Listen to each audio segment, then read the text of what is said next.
Vi skal jo mere fuldkorn, så jeg pusher der lige endnu en form for fuldkorn. Her har vi quinoa. Ret fantastisk. En kornsort, eller det er nærmere en frøsort, der stammer fra Sydamerika. Nogle af de sydamerikanske indianere spiste quinoa som en af deres primære fødevarer. Og det var så næringsrigt, at man faktisk kaldte det for korn fra guderne eller moderkornet. Så de to fødevarer, som nogle af de sydamerikanske indianere oprindeligt regnede for guddommelige, det var quinoa og kakaobønnen. Når man laver quinoa, så bliver det lidt ligesom couscous. Hvis man vil at mærke tilbereder det på rette måde. Hemmeligheden med quinoa, hvis man vil have det til at smage fantastisk, er at riste det først. Så det jeg gjorde, det var at jeg først smed quinoaen ned i gryden og ristede det ved lav varme. Bare helt tørt, så der var ikke noget nede i gryden. Og ristede det indtil det får sådan en lidt nøddeduft og bliver lidt lysbrunt. Og så vand på at koge det, indtil det bliver helt lækkert som her. Som I kan se, det er sådan fuldstændig lækkert og luftigt. Ligesom couscous eller en meget velkogt bulgur. Og så giver vi det lidt olie. Det er for, at al fugten ikke skal forsvinde, og så det ikke klistrer sammen. Og så kan man altså bruge det på alle mulige måder. Nu laver jeg lige en meget hurtig quinoa-salat, mens jeg taler om de måder, man kan bruge quinoa på.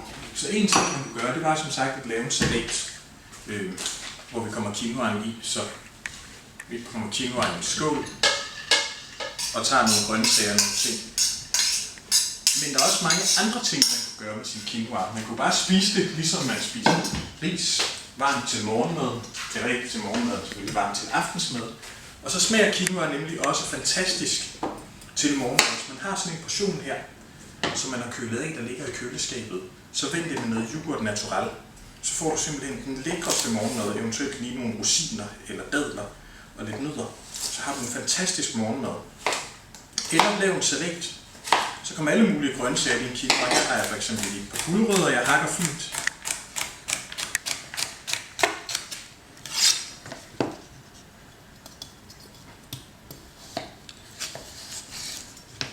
Ikke? Så grøntsager i, der bliver skåret fint ned i quinoa-salaten.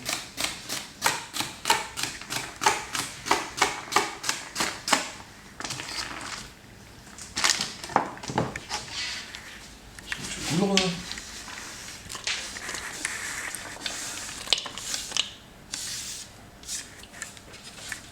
Det smager også rigtig godt ved sådan en salat, hvis man kommer en eller anden form for tørret frugt i.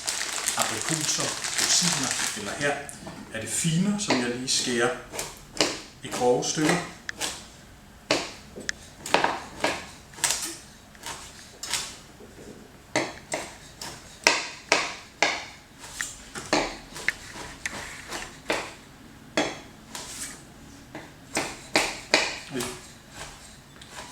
Det du skal tænke på, når du skal give noget, der skal gå sammen med quinoa, er at quinoa, når man rister det sådan, som jeg lige har fortalt dig, så får det en lidt nøddesmag, så du skal forestille dig, at alt, der vil gå godt med nødder, er også godt sammen med quinoa.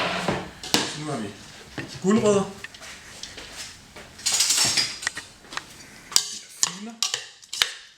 Så har jeg et par snydeting, fordi jeg har mit magiske tryllekøkken. Noget, der også går rigtig godt til quinoa, er rødløg. Løg det hele taget, men især rødløg, der er rigtig skarpe i smagen.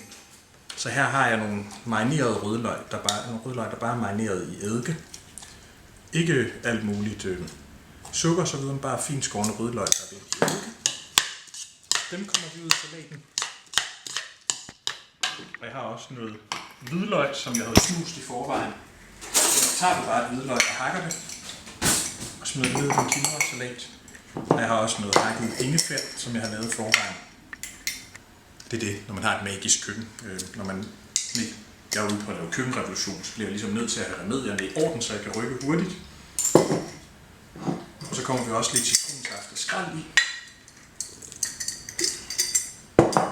Så mangler vi bare lige nøddestød, så vi giver vores salat lidt fish sauce for ekstra smag.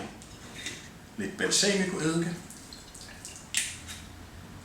Måske en anelse mere rapsolie, det kunne også være sesamolie, men sørg for at bruge en olie med lidt nøddesmag. Den er nemlig helt fantastisk, fordi quinoaen også smager lidt af nødder.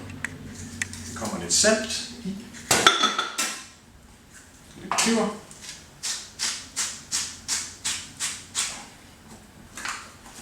og så er der bare noget grønt.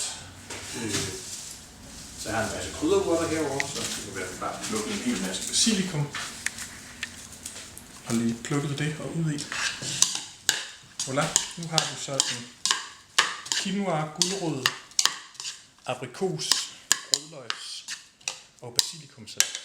Det smager fantastisk og mætter. Det her det er jo et måltid i sig selv. Du kan måske spise lidt ekstra grøntsager ved siden af og lidt rejer. Så har du faktisk din frokost eller din aftensmad eller som madpakken. Så quinoa er ret fantastisk. Og hvis du ikke tåler gluten, så er quinoa glutenfrit. Ikke? Men selvom du tåler gluten, så tager jeg smag på quinoa alligevel, fordi det smager simpelthen for fantastisk. Og husk som sagt, det er så næringsrigt, det blev regnet som mad fra guderne. Og dengang NASA havde et rumprogram, det blev nedlagt, da de havde et, var de gået i gang med at erstatte alle de andre kulhydrater, pasta, ris osv. med quinoa, fordi der er endnu mere næring i. Men min udfordring til dig er, helt lige grundopskriften her med kogt quinoa. Jeg har jo givet dig et par idéer. Salater. Spis det bare som det er, men så med noget godt tilbehør, eller lav det til morgenmad med noget yoghurt naturel, eller noget skir. Vis mig, hvad du kan i løbet af den næste uges tid. Bon appetit, velbekomme på forhånd. Gå på flere helsegastronomiske køkkenrevolutionære eventyr.